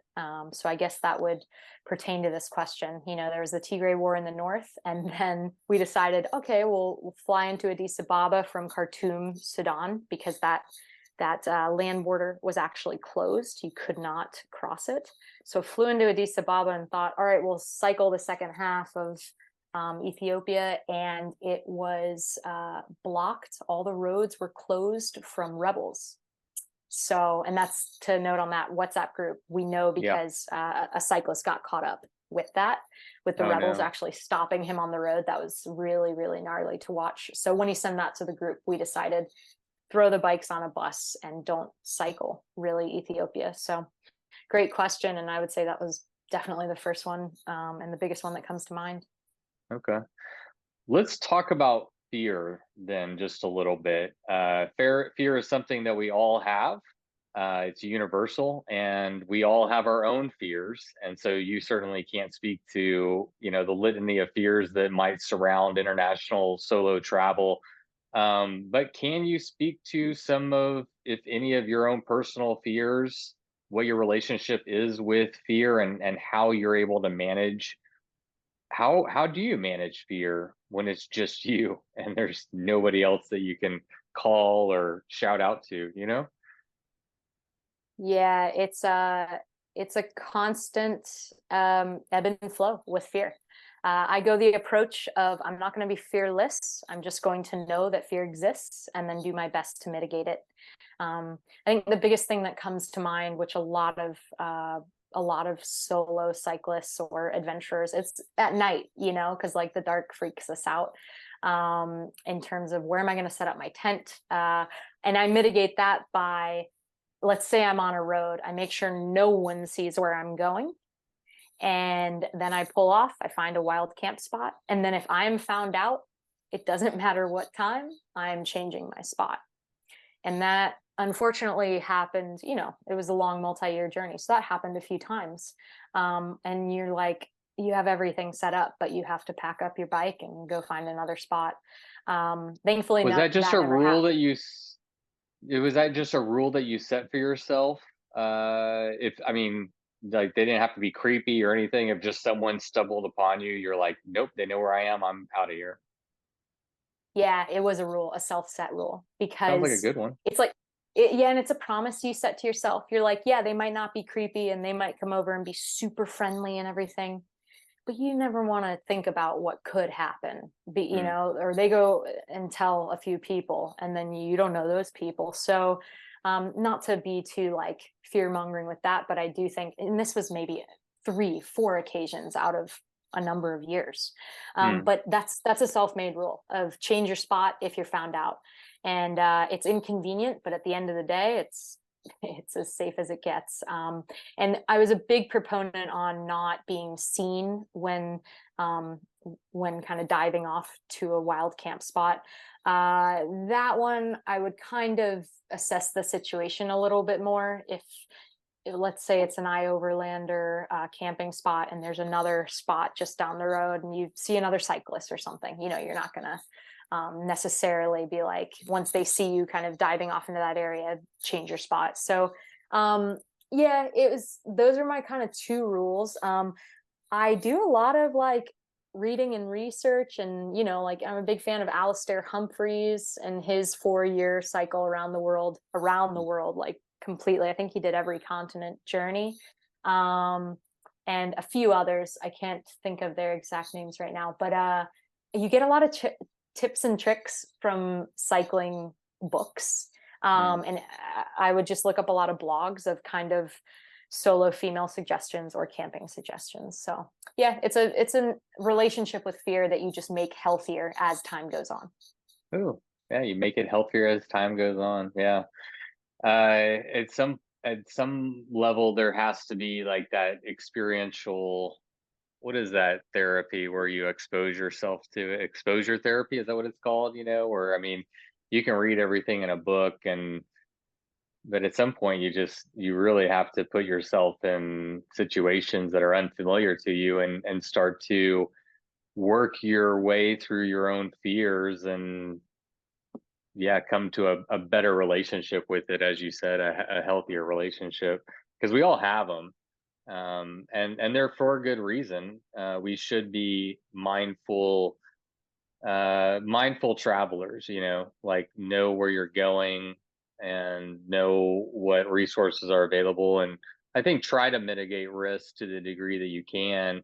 Um, and then, like for me, I just try to turn, just I guess what I really do is there's a certain level of risk that I'm willing to accept. And once I accept that level of risk, I just don't worry about it. It's like, okay, I've made that decision. I've chosen to accept XYZ risk. And I have the ability to kind of turn my brain off to those things. And I don't think everybody is that fortunate, but I kind of do my calculating ahead of time and essentially make my peace with the potential dangers or the fears that I have to some degree. I think you can always find little ways to, I love how you said that, like make that peace, like kind of flick that switch and say, you know what, I've gone there with my mind and now I'm just moving on, moving forward. And a piece of equipment that I always swore by was just a spot GPS that we all know. Oh yeah. Yeah. So, and mine's not the really, the more expensive type where you can like actually type messages, but I just have the one with the OK button and the SOS button, and of course the tracking button, which I don't use for my tour. But I would always press the OK button, even if I had cell service every night when I was wild camping. And that would ping an email to my family and my partner. And I would just feel this like peace of mind and this relief of like, I'm good. Okay, I can sleep now. And that was like my melatonin to help me get to sleep. Just pinging that OK button. That's huge. I've talked about that on the podcast many times, but I love the spot tracker. It gives people in your life some peace of mind. And it's a huge safety feature with that SOS button. And I've had interactions on backcountry roads at 2 o'clock in the morning where my finger is on that button and I'm ready to be like, hey buddy, look, this is telling everybody where I'm at and they're going to come get me. And, but I've never had to do that. But I think it's a very valuable safety tool that should probably be in everybody or most people's arsenal if they go and do this kind of stuff. So that's really good and worth mentioning. We had another question on the flip side of fear. So we're not just fear mongering this whole time. So let's balance this out. Brett Stepanek, he asked, what was the kindest gesture that you received from a stranger? It's such a good one. I can't pinpoint one exactly in my head. Can we revisit this so I can have time to think about you this? Stumped her. Well, there All were my always questions were softballs, and then you asked the hard one. There were always like do you need somewhere to stay at night? Do you need some food? Please take this. No, you know what? I do have an answer to this, and this is fun, but it's the first one that comes to mind. In Australia, going across Australia, Melbourne to Perth, you go across one of the harshest environments on planet Earth, the Nullarbor Plain. And temperatures soar, and so does the wind, straight in your face. And if you catch a headwind, you're going like 7 kilometers, 8 kilometers an hour. It is just gnarly if you catch this headwind. So I did catch a headwind, and I had one of my bigger days. I think I had like a 200-kilometer day, and I pull up to the border of Western and Southern Australia. So Southern to Western Australia. And one of the ladies, she was on just a vacation with her family. She just went in and ended up buying all my food and then got me an ice cream too. And this is like an example of something that happened multiple times. But that one really comes to mind because I don't even think she was from Australia.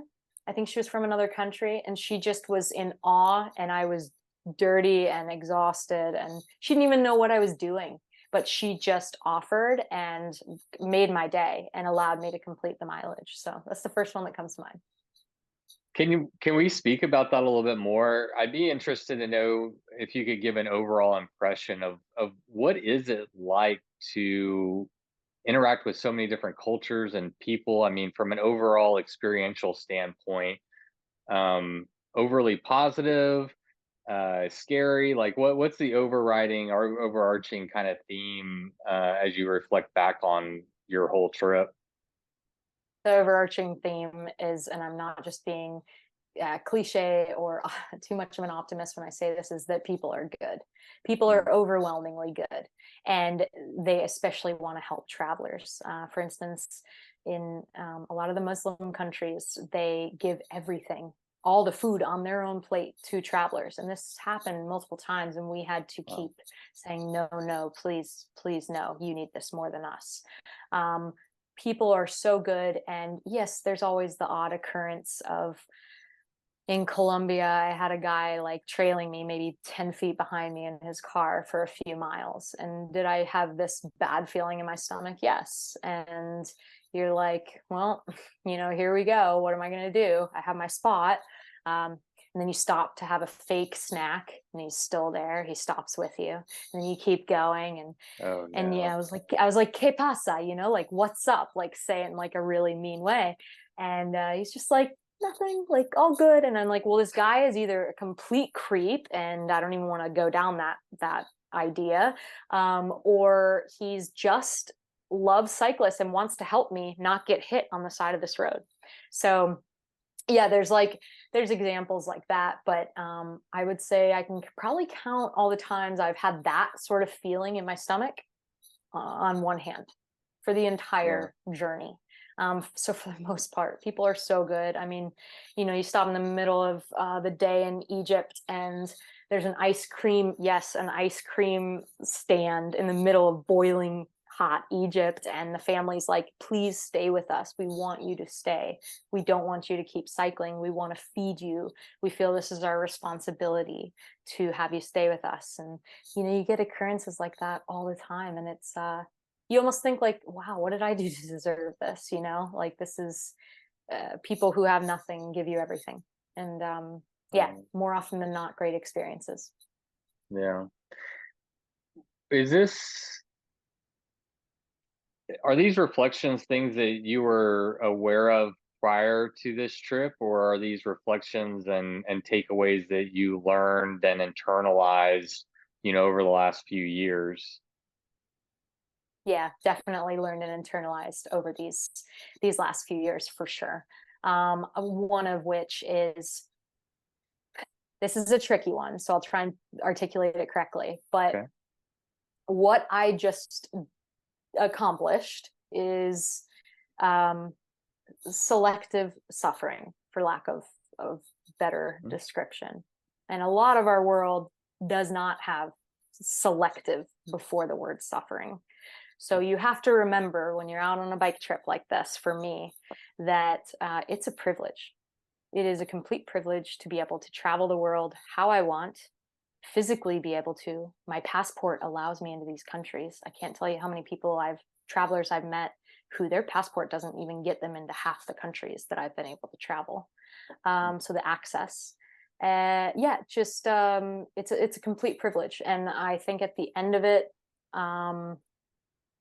what really wrapped it all up was this was like the ultimate ego crusher, just what I needed. It's like, yes, I'm about to finish this journey. It's so cool.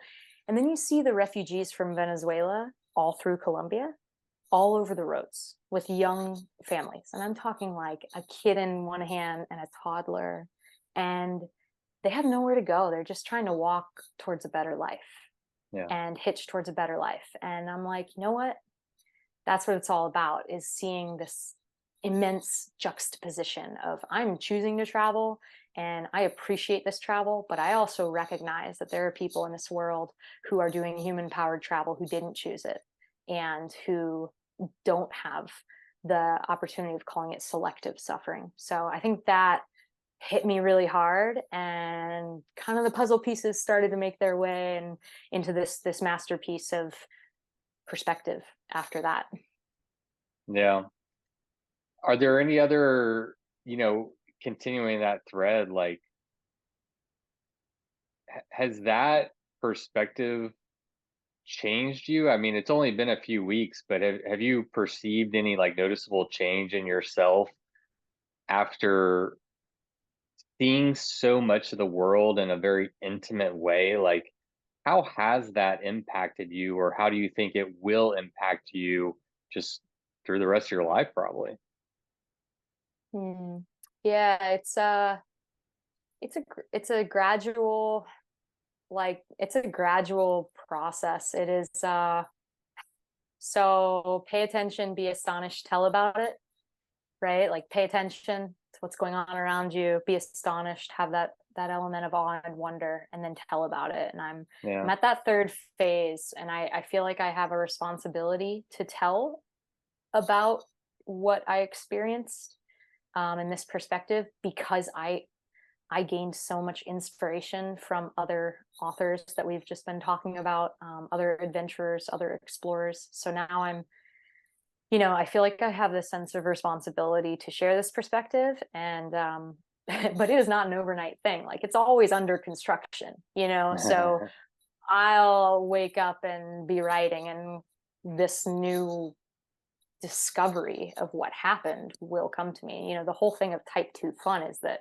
in the moment you might not be totally loving it, but in Yeah. retrospect, that's when you look back and find the lessons and the silver lining. And I'm in that retrospect kind of reflection mode, but it all comes in like little morsels. It's like you'll be like hugging family and something will click and you're like, oh, okay, like that's what this meant in Africa, or in, you like have these snapshots of what you just experienced. And Yeah. it's all about Those now. perspectives kind of come back, and it's not a flood that hits you. It's like little bits at a time of those perspective nuggets that are just constantly pinging you as you go along.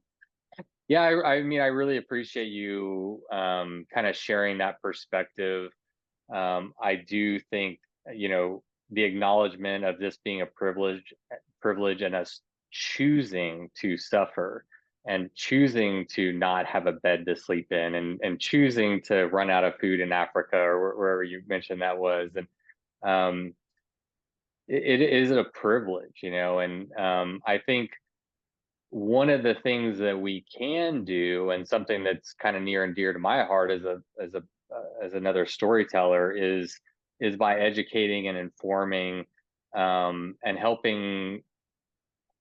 Especially, American culture is what I'm most familiar with, but helping American culture having a better and a greater global understanding of what's going on in other countries, and the struggles and the hardships that the people that face there. And personally, I would say, like, it's not only like understanding the hardships, but just how wonderful the people are, and how those people are just people, just like we are just people. And they laugh, they cry, they're hungry, they're tired, I mean, they work hard, they have dreams. And it shrinks the world so much when you can, put yourself in their environment, into their culture, and you see everything. It's just so much more meaningful, impactful, than it is to read it, or see it in the news, or whatever it is. And I do think that is an important part, and I do think it is one way that you can pay respect to other cultures, and to that experience that you had, and not just be like, oh, I went and had fun in Africa, and like, and ignore everything else that's going on.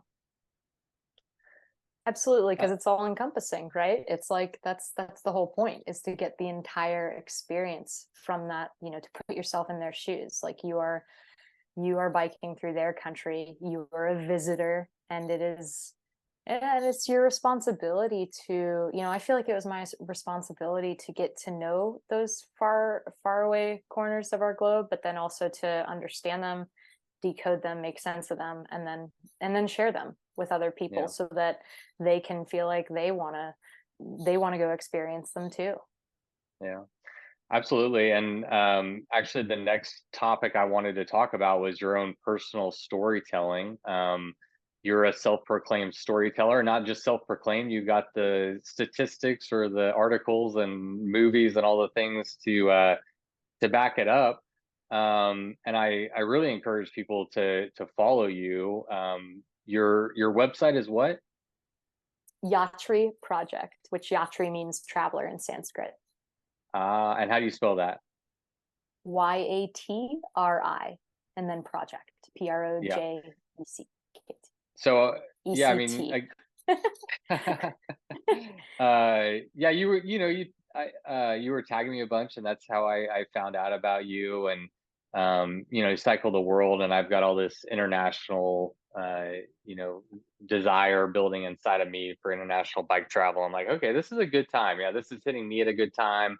I'm excited to hear more. I want to hear about your trip. And after that, I started to like research you, and I was just overwhelmed by how many projects you've done, how many hikes, how many bike trips. Like it really is overwhelming. I'm impressed. I'm like, holy shit, I'm like, I'm way behind, I got to get going. So yeah, I encourage people to like check out your website, follow you, because I think that um, through experiences, I mean, you're not just writing about stuff. You are you are ingraining yourself in the experiences, and you're an excellent storyteller. And so as another storyteller, I appreciate everything you do to amplify these messages of adventure and travel and culture and people and the outdoors and all these things. um I guess my question here, and I'll get to it eventually, is what are your plans, hopes, goals for telling the story of your world travel? Yeah, you're only 3 weeks out, so I know that you're probably in that mode right now. It's like, okay, I've got content for years. What do I do now? So, what do you maybe have coming down the pipeline that we can look forward to? Yeah, so I am making a film of the entire journey. So that will be Right. coming out hopefully later this year. Along with the film, kind of coupling some public speaking opportunities to show a little bit of the film and talk about everything, because, like you said, just a heap of content, a lot of photos, and then writing publications. And eventually, I would love to write a book about the experience, maybe a memoir. So Oh, maybe wow. that'll be in the pipeline in more of a long-term approach, but short-term film and a lot of writing publications. Putting out a film this year seems like a huge accomplishment. Have you been I know you have a background in film. I have a an indie background in film. Growing up making skateboard videos, BMX videos, actually like owned a production company and made like commercials for like a little while back in the early 2000s. Anyway, I don't do film and video simply because it's so time consuming. So I'm like super shocked that you're like, oh, I'm gonna roll this out by the end of the year. So I've got questions. Have you been editing it this whole time? Like, how is that even possible? Yeah, I actually have been editing it. Okay. I have a film background, and I've somewhat started to drift away from that world and that industry, to get to know my own story and to travel the world. So I had no intentions of actually making this film, which almost, as you know, makes it better when you're telling a story, especially about yourself. So um, I kind of just started filming mostly in Africa to share the journey with my friends and family, because I knew that no one would be able to understand what we were going through other than if I captured it. So that's organically how it all started. And then at the end of Africa, my passion for editing kind of came back, and I said, oh, maybe I have something here I could put together. So by no means is this 20, 30 person production. It's pretty much just going to be me. And I just want it to be something that was made by me and comes from me, for the world to experience. A lot of it in Africa, especially, was shot on an iPhone. So it's no cinematic high quality production like I used to be in. It's more of that raw, gritty, visceral, real firsthand approach. And I feel like I need to put that out, no matter how much that makes me just cringe from a filmmaker background, to not have it be high end. I feel like that's actually practice and in creativity sometimes, just put something out there. But yeah, I've really quite enjoyed writing about this trip, actually. As I've gone segment through segment, continent by continent, I've written some pieces here or there, but now I have kind of this full-fledged perspective, I guess, blossoming. And so maybe that's a book, maybe that's continuing with writing on a lot of cycling publications. But I would also like to speak and just try and spread the message to as many people as possible that about solo travel, about solo female travel, and just about kind of the lessons, like we were talking about, the selective suffering lessons, and the power of human powered expeditions is another one. I think that it's a pretty beautiful world, and earning every mile really changes a lot of things within us. So yeah, we'll see how it goes. Yeah, well, you've got the experience to speak to that, and it's something I'd like to get some more of those experiences that you had. What's next? I mean, that's I know it's a little soon. You just finished a big project, but I have a feeling, as content as you are, you won't stay that way for long. Do you envision that you'll stick with cycling? Do you think that you'll get into sailing or bungee jumping, or where do you see? Do you have any thoughts of where you'll go next from here? I don't, and I don't have a clear-cut answer for that, which is actually really exciting, because I've gone just finished a multiple year project where I had an answer for that. Not only where I was going next, but where I was going next, right? Like I had it lined up. So I really enjoy not having an answer to that right now, and instead kind of focusing on doing this trip justice by telling the story in the right ways, and impacting other women travelers, adventurers. Always have an inkling, though, to say, like, when it comes to travel, land, sea, air, the natural world, like, and wherever that may evolve to next, who knows? But sailing has always been an interest. It's just kind of continuing to explore the planet by different means, and I really enjoy human or natured power exploration. Yeah. Well, I can't wait to see what you do next. It'll be an adventure, no doubt. Did you happen to listen to the episode I did with Lindsay Shepherd? I didn't. Tell me about Lindsay. I think y'all have a kinship for sure. She's just an adventurer, solo female adventurer, absolutely. And she's currently working up to. She's done a ton of cycling. Her cycling resume is just stacked. And she's preparing now to do solo. I'm not much of a boat person, but where you have a sailboating or whatever, all the way around like the world and stuff. I don't know. She's going to circumnavigate. I don't know. I can't remember if I don't know if she's doing the whole world. I don't think it's the whole world. I don't remember the details. See, my brain isn't that good. See, I forgot that detail. But I know it's going to be epic. I remember. I mean, she's doing it all on her own. She's like taking all the classes. It'll be completely human powered. she'll have her bike on the boat. So whenever she docks somewhere, then she'll transition to her bike and like live on her bike for a little while. And I mean, it just the freedom of exploration and to your point, self-exploration is truly unlimited. And once you kind of open that Pandora's box to, well, now it's hiking, now it's biking, now it's sailing, like what, what is next? But regardless of what it is, I land on I think the passion and that like desire, the thing that thrusts us forward, there's just so much commonality and through line between all those things that it's all relatable. The modalities change, but everything else is so relatable. So yeah, it'll be interesting to see where you go next. And I can imagine having that freedom to kind of, yeah, that freedom, and to be content with what you've done, and be able to like take a breath and, yeah, what do I want to do next? Like really ask yourself that question. What do I want to do next? And then when you answer it, you'll know.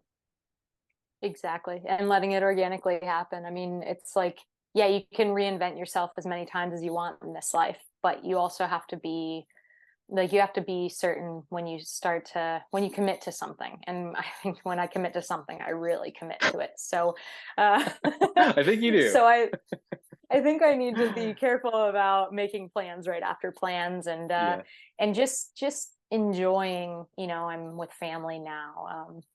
I'll be with my partner soon, like enjoying. That's another thing, like on these trips, these solo trips, you really start to appreciate the people that you love and the people who have gotten you to where you are in life more than if you were with them, actually. Yeah. It's kind of counterintuitive, but you really like send out like so much thanks to them and for getting you there. And you think about like everyone, because you have time to think about everyone. And you're like, wow, you have landed me here. It's never just a solo journey. I guess that's a big takeaway too, is it is a journey of the thousands of people who have helped you get to this place. Yeah, man, that's so well said. Congratulations on cycling the world. Truly a great accomplishment. And I don't know, I've just like really enjoyed talking to you. I can tell that spending all that time alone with your thoughts has yielded some really good thoughts and some perspectives. And I appreciate you sharing them with me and my audience. I've really enjoyed having you on today. Oh, thank you so much for having me. It's been an absolute pleasure. All right. Well, till next time, have fun in an unknown, undisclosed location in Oaxaca.